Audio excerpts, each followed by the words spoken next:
Abigail Adams was the wife and closest advisor of John Adams, the second president of the United States, and the mother of John Quincy Adams, the sixth president of the United States.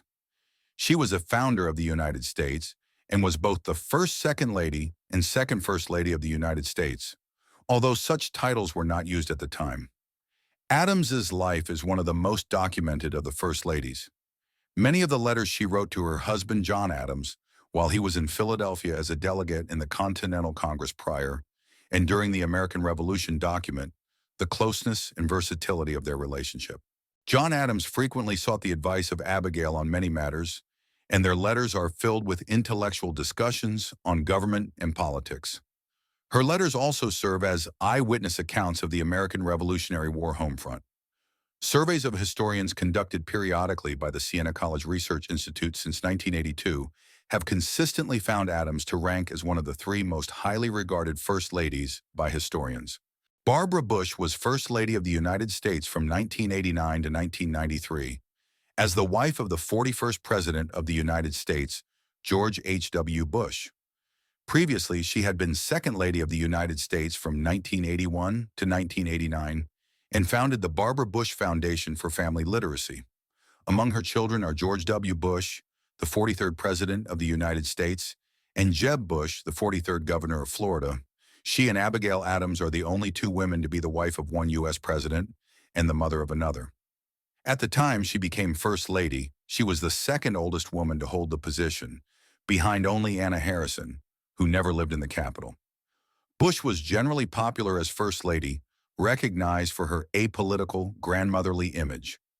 Barbara Pierce was born in New York City and grew up in Rye, New York.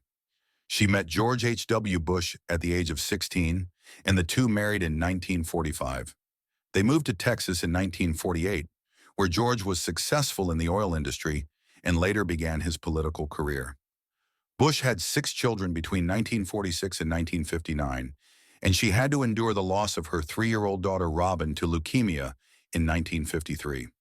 She lived in Washington, D.C., New York, and China, while accompanying her husband in his various political roles in the 1960s and 1970s.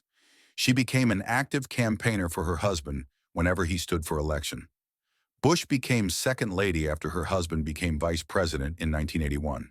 She took on the role of a social hostess as Second Lady, holding frequent events at the Vice President's residence, and she traveled to many countries with her husband on his diplomatic missions. Bush became First Lady in 1989 after her husband was inaugurated as president. She enjoyed the role and life in the White House, though her experience as First Lady was complicated by her protectiveness over her family and her diagnosis of Graves' disease in 1989. Among the most prominent of her actions as First Lady was the commencement speech she gave at Wellesley College. It saw considerable publicity, and her selection was controversial, but it was widely regarded as a success. She remained active in political campaigning after leaving the White House, as 2 of her sons ran for office in both gubernatorial and presidential campaigns,